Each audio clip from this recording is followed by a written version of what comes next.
A series of lessons in Raja Yoga by Yogi Ramacharaka in 1906. The ninth lesson was the mental planes. This is lesson 10, subconsciousing. In the ninth lesson, we called your attention to the fact that reasoning was not necessarily conscious in its operations, and that in fact a large part of the rational processes of the mind are performed below or above the field of consciousness. And in the eighth lesson, we gave you a number of examples illustrating this fact. We also gave you a number of cases in which the subconscious field of the intellect worked out problems, and then after a time passed on to the conscious field of the intellect the solution of the matter. In this lesson, we purpose instructing you in the methods by which this part of the intellect may be set to work for you.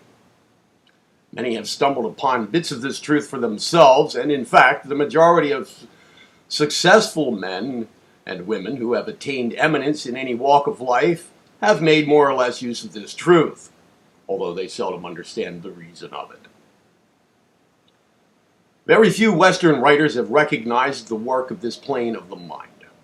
They have given us full and ingenious theories and examples of the workings of the instinctive mind, and in some cases they have touched upon the workings and operations of the intuitional planes, but in nearly every case they have treated the intellect as something entirely confined to the conscious plane of mentation.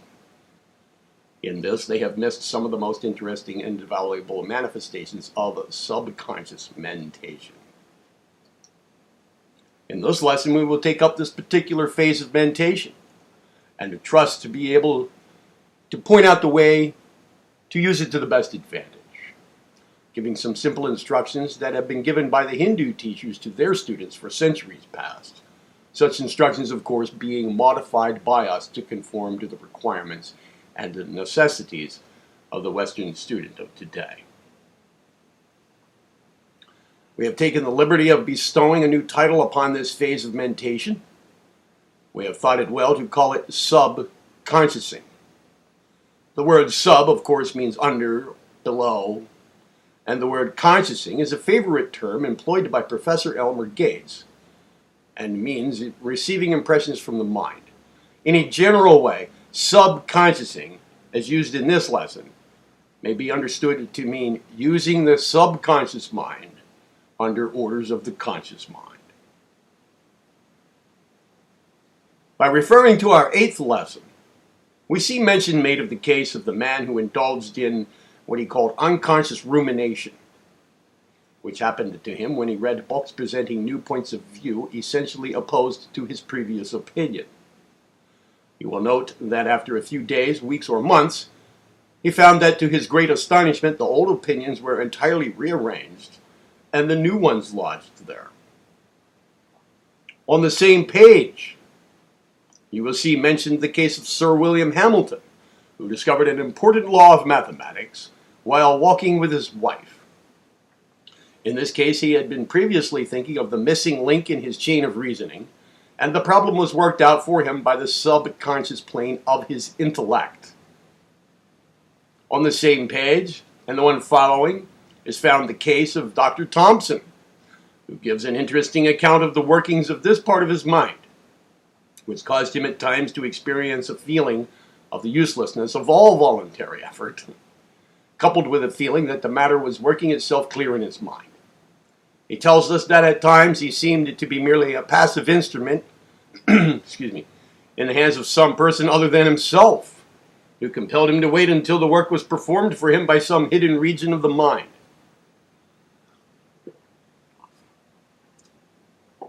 When the subconscious part of the mind had completed its work, it would flash the message to his conscious mind, and he would begin to write.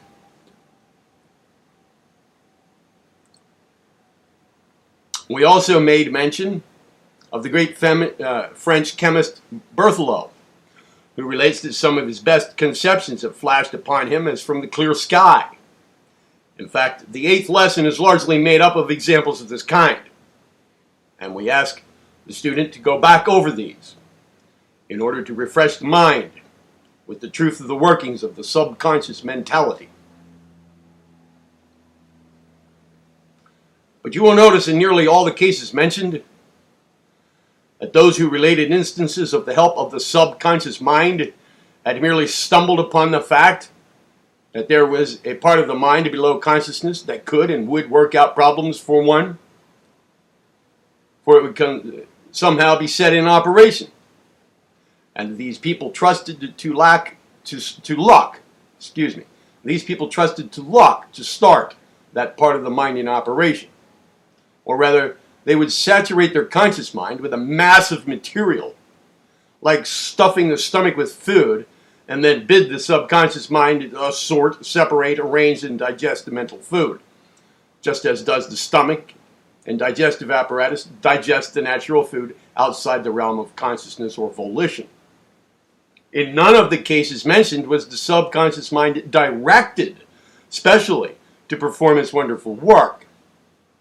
It was simply hoped that it might digest the mental material with which it had been stuffed in pure self-defense. But there is a much better way,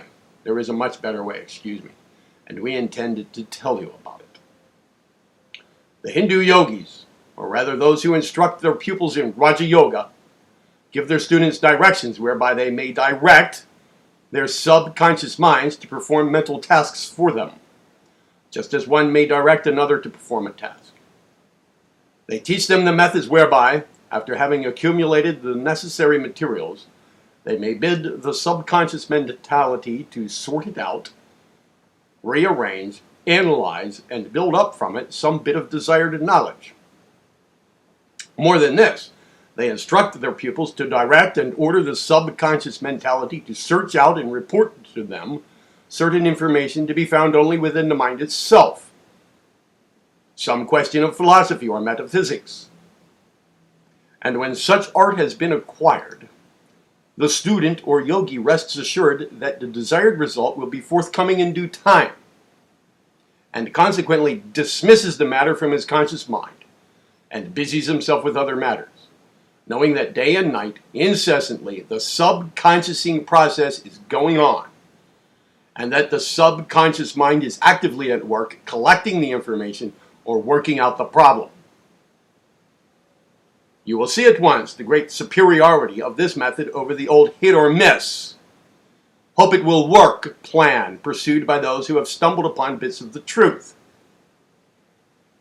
The yogi teacher begins by impressing upon his students the fact that the mind is capable of extending outward toward an object, material or mental, and by examining it, by methods inherent in itself, extracting knowledge regarding the object named. This is not a startling truth,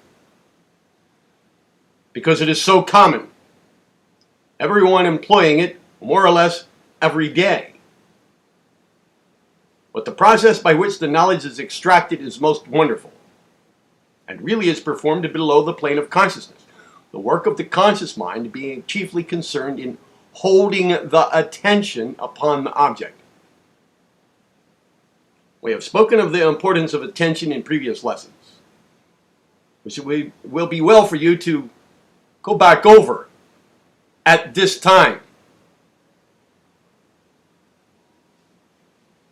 Now, when the student is fully impressed with the details of the process of attention and the subsequent unfoldment of knowledge, the yogi proceeds to inform him that there are other means of obtaining knowledge about an object, by the employment of which the attention may be firmly directed toward the object and then afterwards held there unconsciously.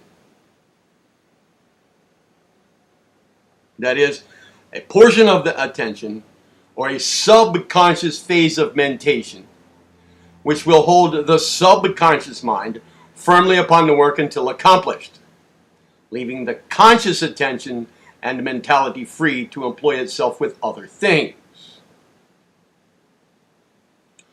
The yogis teach the students that this new form of attention is far more intense and powerful than is the conscious attention, for it cannot be disturbed or shaken,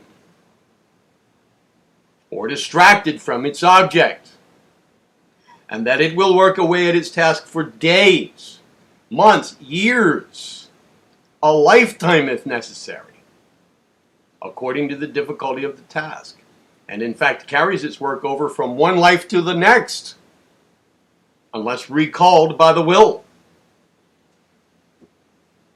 They teach the student that in everyone's life there is going on a greater or less degree of this subconscious work carried on in obedience to a strong desire for knowledge manifested in some former life and bearing fruit only in the present existence.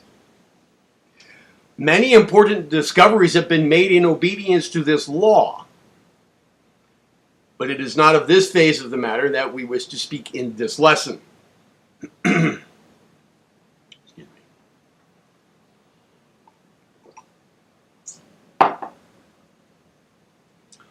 The Yogi theory is that the subconscious intellectual faculty may be set to work under the direction of orders given by the will.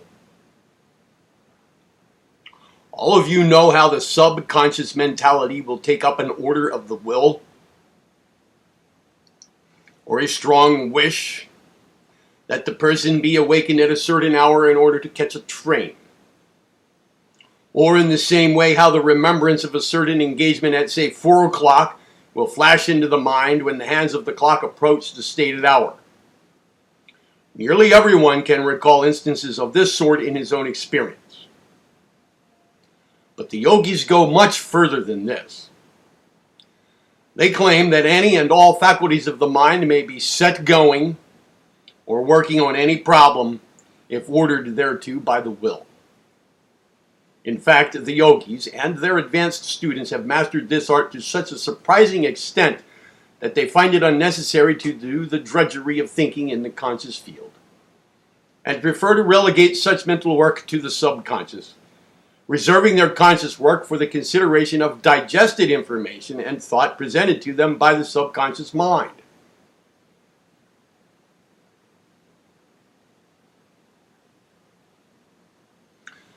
Their directions to their students cover a great deal of ground and extend over a long period of time. And many of the directions are quite complicated and full of detail. But we think that we can give our students an abbreviated and condensed idea in a few pages of the lesson. And the remaining lessons of the course will also throw additional light on the subject of subconscious mental action in connection with other subjects. The yogi takes the student when the latter is much bothered by a consideration of some knotty and perplexing philosophical subject. That was K-N-O-T-T-Y, knotty, and perplexing philosophical subject. He bids the student relax every muscle, take the tension from every nerve, throw aside all mental strain, and then wait a few moments. Then the student is instructed to grasp the subject which he has had before his mind firmly and fixedly before his mental vision by means of concentration. Then he is instructed to pass it on to the subconscious mentality by an effort of the will, which effort is aided by forming a mental picture of the subject as a material substance or bundle of thought, which is being bodily lifted up and dropped down a mental hatchway or trapdoor in which it sinks from sight. The student is then instructed to say to the subconscious mentality, I wish this subject thoroughly analyzed, arranged, classified, and whatever else is desired. And then the results handed back to me. Attend to this.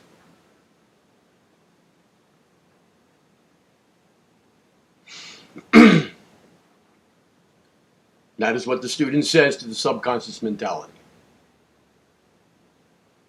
The student is taught to speak to the subconscious mentality just as if it were a separate entity of being, which had been employed to do the work.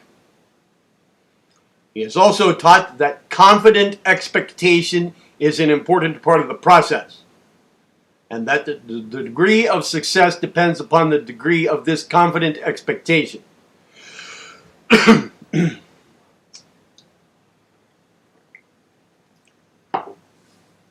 In obstinate cases, the student is taught to use the imagination freely until he is able to make a mental image or picture of the subconscious mind doing what is required of it. This process clears away a mental path for the feet of the subconscious mind, which it will choose thereafter, as it prefers to follow the line of least resistance. Of course, much depends upon practice. Practice makes perfect, in everything else. And subconsciousing is no exception to that rule. The student gradually acquires a proficiency in the art of subconsciousing, and thereafter devotes his time to acquiring new facts for mental digestion, rather than bestowing it upon the mechanical act of thinking.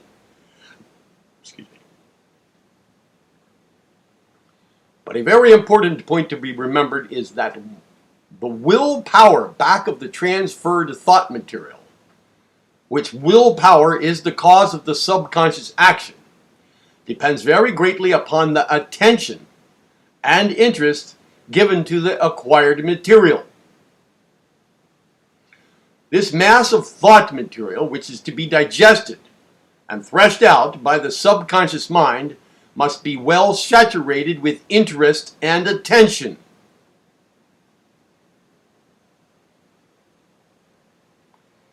In order to obtain the best results. In fact, interest and attention are such important aids to the will that any consideration of the development and acquirement of willpower is practically a development and acquirement of attention and interest. The student is referred to previous lessons in this course in which the importance of attention and interest is explained and described. In acquiring the mass of thought material which is to be passed on to the subconscious digestion, one must concentrate a great degree of interest and attention upon each item of thought material gathered up. The gathering of this thought material is a matter of the greatest importance and must not be lightly passed by. One cannot hastily gather together all sorts of thought material and then expect the subconscious mind to do its work properly. It will not, in fact, and the student proceeding upon any such erroneous supposition is doomed to disappointment. The proper way to proceed is to take up each bit of thought material in turn and examine it with the greatest possible interest and consequently the greatest attention, and then after having fairly saturated it with this interested attention, place it with the pile of material which, after a while, is to be passed on to the subconscious mentality.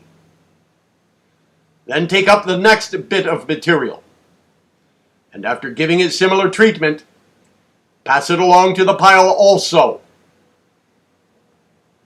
Then, after a while, when you have gathered up the main facts of the case, proceed to consider the mass as a whole, with interest and attention, giving it, as it were, a general treatment.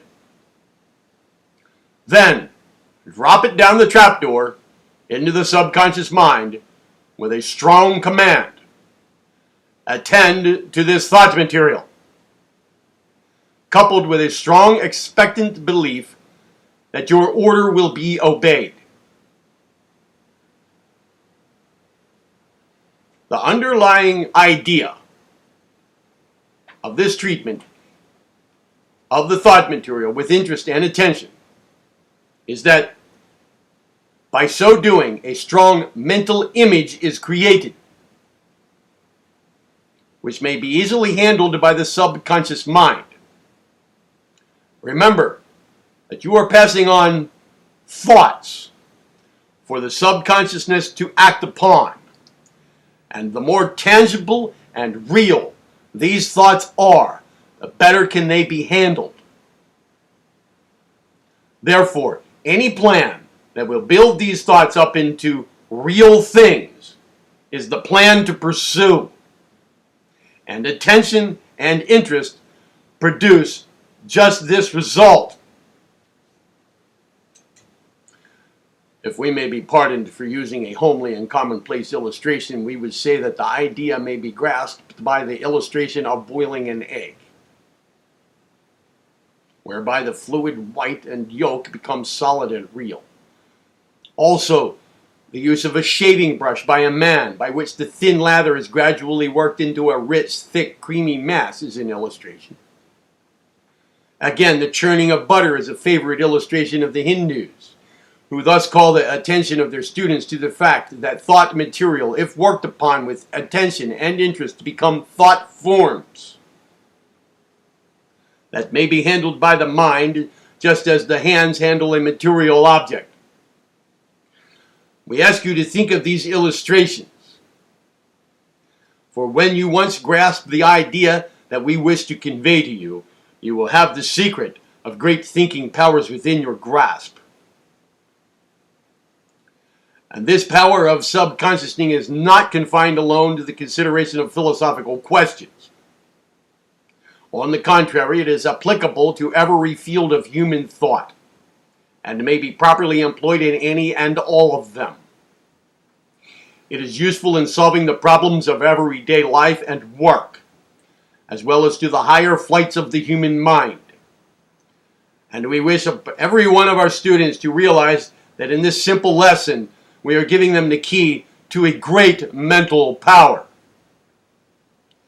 To realize just what we are offering you, we would remind you of the old fairy tales of all races, in which there is to be found one or more tales telling of some poor cobbler or tailor or carpenter, as the case may be, who had by his good deeds gained favor with the brownies or the good fairies, who would come each night when the man and his family were asleep and proceed to complete the work that the artisan had laid out for the morrow.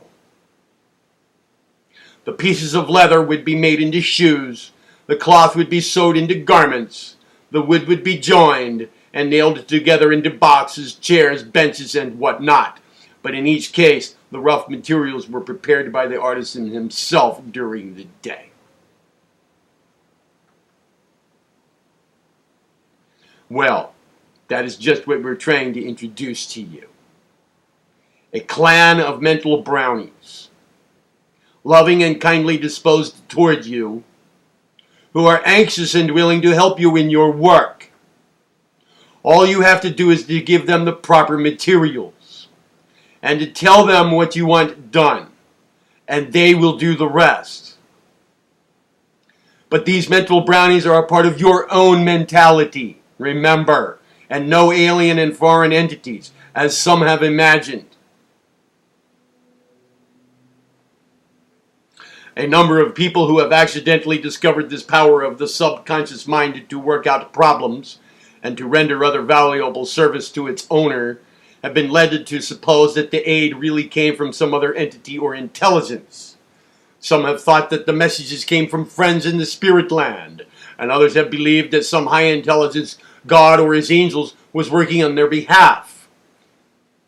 Well, without discussing spirit communication or divine messages, in both of which we do believe, with certain provisional reservations, we feel justified in saying that the majority of cases of this kind may be referred to the subconscious workings of one's own mentality.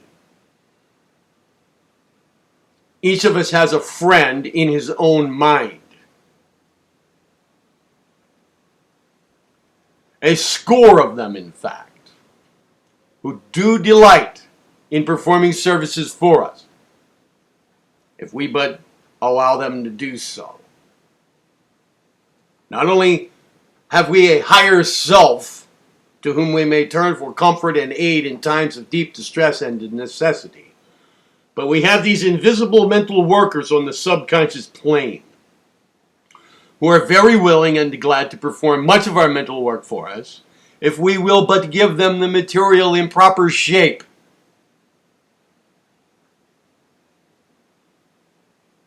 It is very difficult to impart specific directions for obtaining these results, as each case must depend to a great extent upon the peculiar circumstances surrounding it. But we may say that the main thing needed is to lick into shape the material, and then pass it on to the subconscious mind in the manner spoken of a few moments ago. Let us run over a few cases wherein this principle may be applied. Let us suppose that you are confronted with a problem consisting of an uncertainty as to which of two or more courses to adopt in some affair of life. Each course seems to have advantages and disadvantages, and you seem unable to pass upon the matter clearly and intelligently. The more you try, the more perplexed and worried you become. Your mind seems to tire of the matter and manifests a state which we may call mental nausea. This state will be apparent to anyone who has had much thinking to do.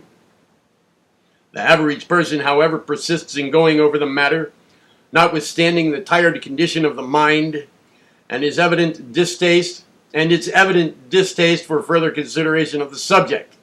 Notwithstanding, they will keep on forcing it back to the mind for consideration, and even at night time will keep thrashing away at the subject. Now this course is absurd. The mind recognizes that the work should be done by another part of itself, its digestive region in fact, and naturally rebels at the finishing up machinery being employed in the work unsuited for it. According to the subconsciousing plan, the best thing for the man to do would be for him to first calm and quiet his mind. Then he should arrange the main features of the problem, together with the minor details, in their proper places. Then he should pass them slowly before him in review, giving a strong interest and attention to each fact and detail as it passes before him, but without the slightest attempt to form a decision or come to a conclusion. Then, having given the matter an interested and attentive review, let him will that it pass on to his subconscious mind, forming the mental image of dropping it through a trapdoor, the trapdoor, and at the same time giving the command of the will, attend to this for me. Then dismiss the matter from your conscious mind by an effort of command of the will. If you find it difficult to do this, you may soon acquire the mastery by a frequent assertion, I have dismissed this matter from my conscious mind, and my subconscious mind will attend to it for me. Then, endeavor to create a mental feeling of perfect trust and confidence in the matter, and avoid all worry or anxiety about it. This may be somewhat difficult at the first trial, but will become a natural feeling after you have gained the confidence arising from successful results in several cases. The matter is one of practice, and like anything else that is new, must be acquired by perseverance and patience.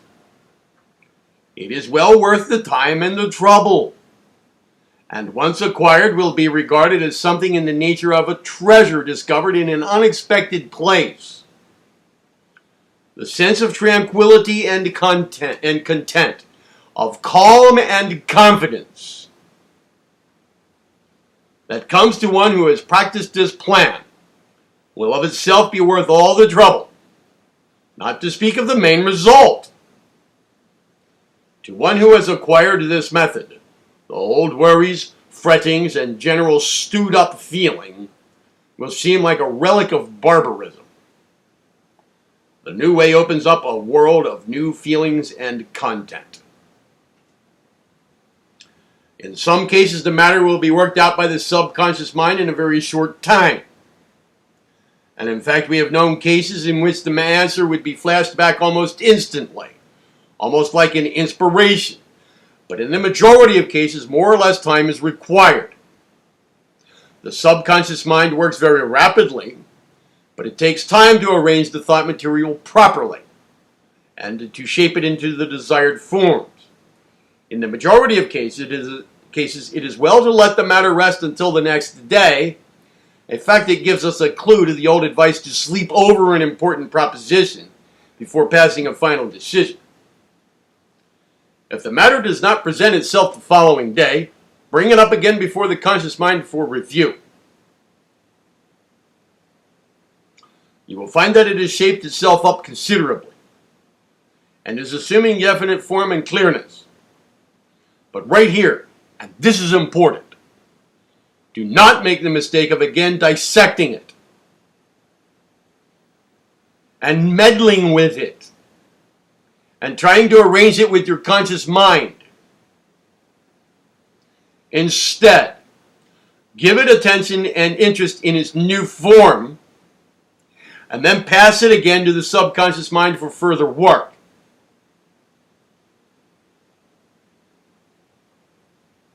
You will find an improvement each time you examine it. But, right here, another word of caution.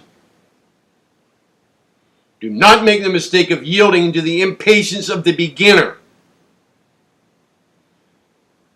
Keep on repeatedly bringing up the matter to see what is being done. Give it time to have the work done on it. Let me repeat this. Do not make the mistake of yielding to the impatience of the beginner, keeping on repeatedly bringing up the matter to see what is being done.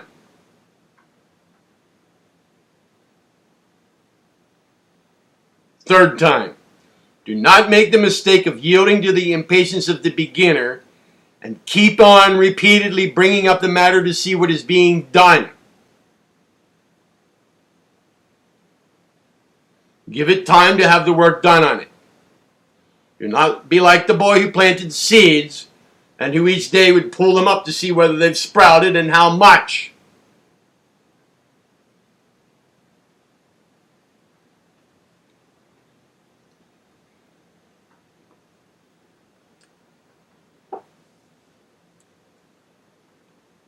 Sooner or later, the subconscious mind will, of its own choice, lift up the matter and present it to you in its finished shape for the consideration of the conscious mind. The subconscious mind does not insist that you shall adopt its views or accept its work, but merely hands out to you the results of its sorting, classifying, and arranging. The choice and will still remain yours. But you will often find that there is seen to be one plan or path that stands out clearly from the others, and you will very likely adopt that one. The secret is that the subconscious mind, with its wonderful patience and care, has analyzed the matter and has separated things before apparently connected. It has also found resemblances and has combined things heretofore considered opposed to each other. In short, it has done for you all that you could have done with the expenditure of great work and time. And it has done it well. And then it lays the matter before you for your consideration and verdict. Its whole work seems to have been done in the nature of sorting, dissecting, analyzing, and arranging the evidence, and then presenting it before you in a clear, systematic shape. It does not attempt to exercise the judicial prerogative or function, but seems to recognize that its work ceases with the presentation of the edited evidence, and that of the conscious mind begins at the same point. Now, do not confuse this work with that of intuition, which is a very different mental phase or plane. This subconscious work, just mentioned, plays an entirely different part. It is a good servant and does not try to be more. The intuition, on the contrary, is more like a higher friend, a friend at court, as it were, who gives us warnings and advice. In our directions, we have told you how to make use of this part of the mind consciously and knowingly, so as to obtain the best results and to, get rid of worry and anxiety attendant upon unsettled questions. But in fact, every one of us makes more or less use of this part of the mind unconsciously, and not realizing the important part it plays in our mental life. We are perplexed about a matter and keep it on our minds until we are forced to lay it aside by reason of some other demand, or when we sink to sleep. Often to our surprise, we will find that when we next think of it, the matter has somehow cleared up and straightened itself out, and we seem to have learned something about it that we did not know before.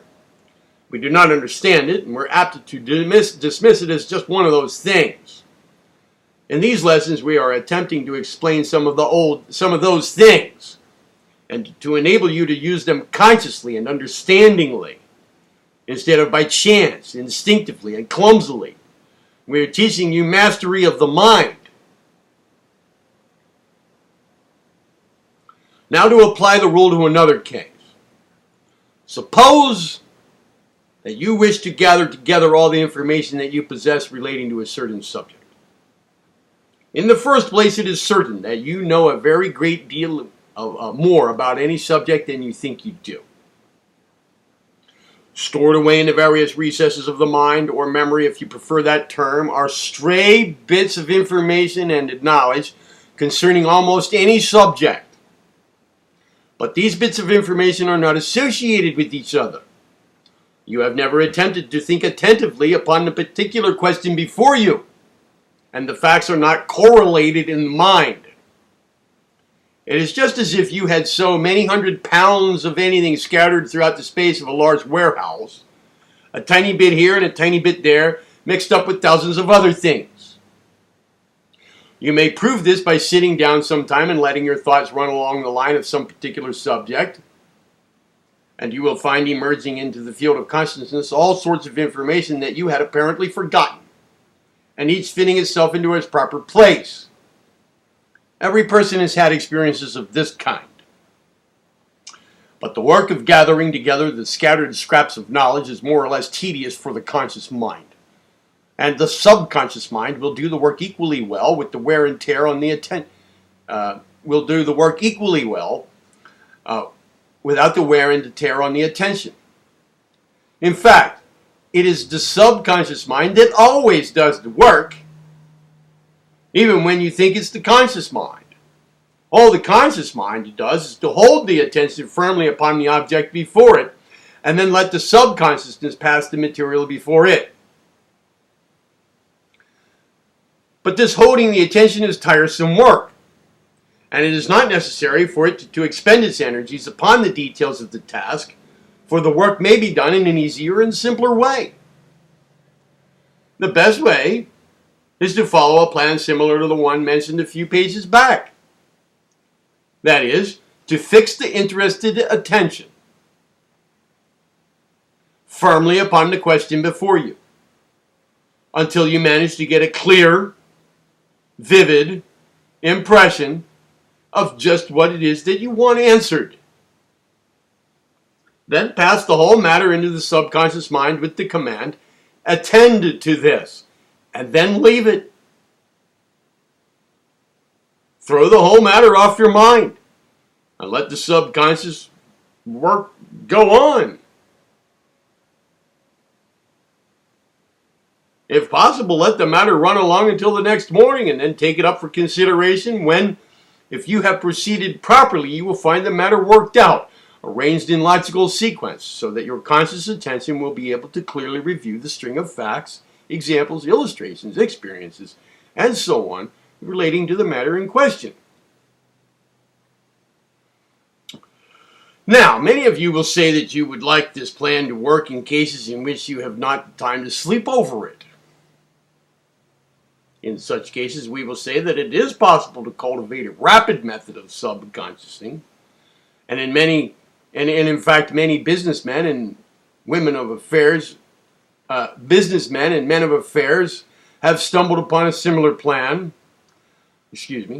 Driven to the discovery by necessity. They will give a quick, comprehensive, strong flash of attention upon the subject, getting right to the heart of it, and then we'll let it rest in the subconscious mind for a moment or two, killing a minute or two of time in preliminary conversation, let's say, until the first flash of answer comes to them. After the first flash, and taking hold of the first loose end of the subject that presents itself to them, they will unwind a string of information and talk about the subject that will surprise even themselves.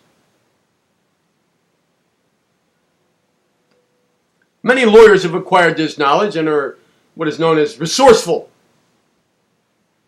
Such men are often confronted with questions of conditions utterly unsuspected by them a moment before. Practice has taught them the folly of fear and loss of confidence at such moments, and has also impressed upon them the truth that something within them will come to the rescue. So, presenting a confident air, they will manage to say a few platitudes or commonplaces, while the subconscious mind is most rapidly gathering its materials for the answer.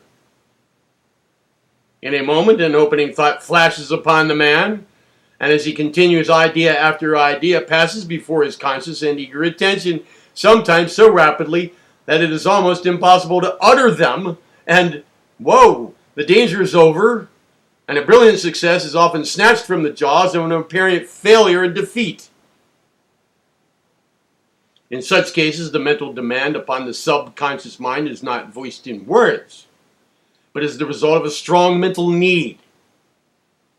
However, if one gives a quick verbal command, attend to this, the result will be heightened. We have known of cases of men prominent in the world's affairs who made a practice of smoking a cigar during important business interviews. Not because they particularly cared for tobacco, but because they had learned to appreciate the value of a moment's time for the mind to gather itself together, as one man expressed it. A question would be asked, or a proposition advanced suddenly, demanding an immediate answer. Under the watchful eyes of the other party, the questioned party tried not to show by his expression any indication of searching for an answer for obvious reasons. So instead, he would take a long puff at the cigar, and then a slow, attentive look at the ashes on its tip, and then another moment consumed in flicking the ash into the receptacle, and then came the answer, slowly. Well, as to that, and so on. Some other words of that kind. Prefacing the real answer, which had been rapidly framed by the subconscious mind in time to be uttered in its proper place. The few moments of time gained had been sufficient for the subconscious mind to gather up its materials, and the matter to be shaped properly, without any appearance of hesitation on the part of the answerer. All of this required practice, of course, but the principle may be seen through it all and in every similar case. The point is that the man in such cases sets some hidden part of his mind to work for him, and when he begins to speak, the matter is at least roughly licked into shape form.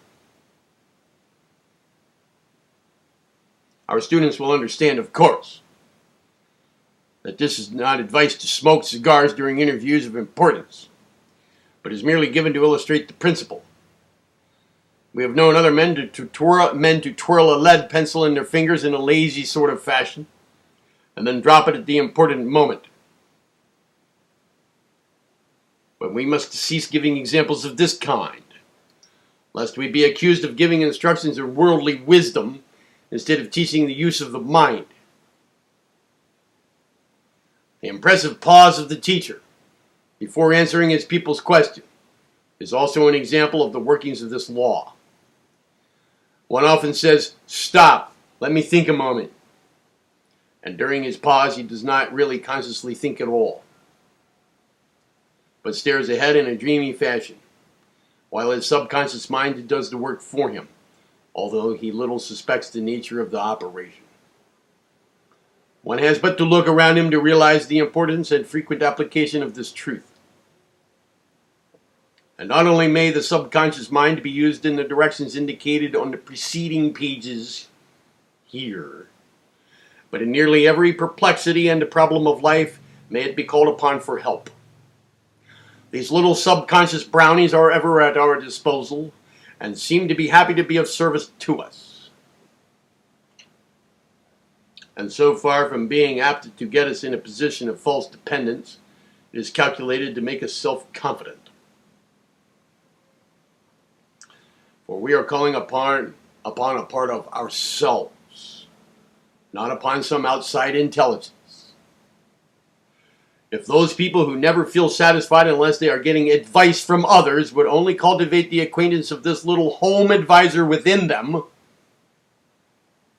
they would lose that dependent attitude and frame of mind, and would grow self-confident and fearless. Just imagine the confidence of one who feels that he has within him a source of knowledge equal to that of the majority of those with whom he is likely to come into contact. And he feels less afraid to face them and look them fearlessly in the eyes. He feels that his mind is not confined to the little field of consciousness, but is an area infinitely greater, containing a mass of information undreamed of.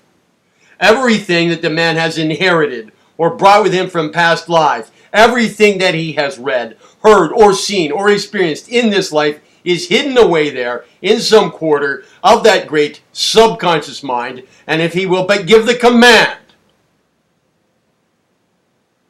the essence of all that knowledge is his.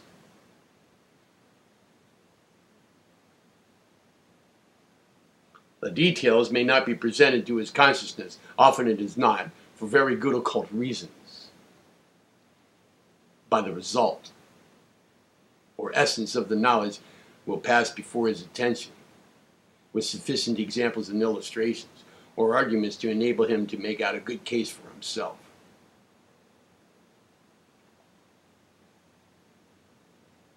In the next lesson, we will call your attention to other features and qualities of this great field of mind, showing you how you can put it to work and master it. Remember always, the I is the master. And its mastery must always be remembered and asserted over all phases and planes of mind. Do not be a slave to the subconscious, but be its master.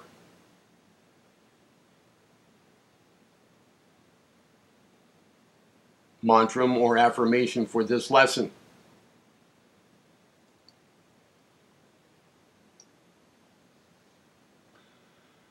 I have within me a great area of mind that is under my command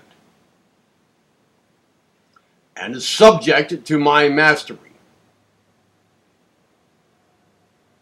This mind is friendly to me and is glad to do my bidding and obey my orders.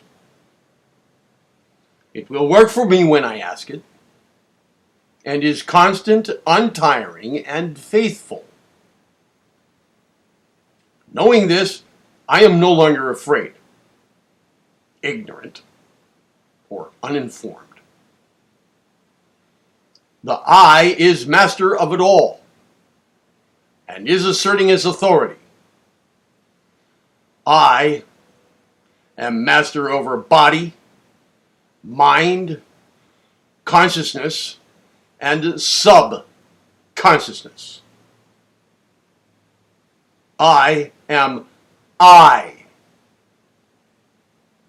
a center of power, strength, and knowledge.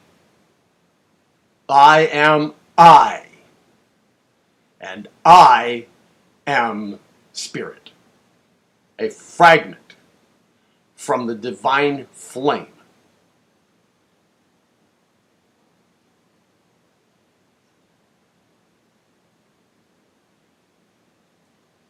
Lesson 11 will be subconscious character building.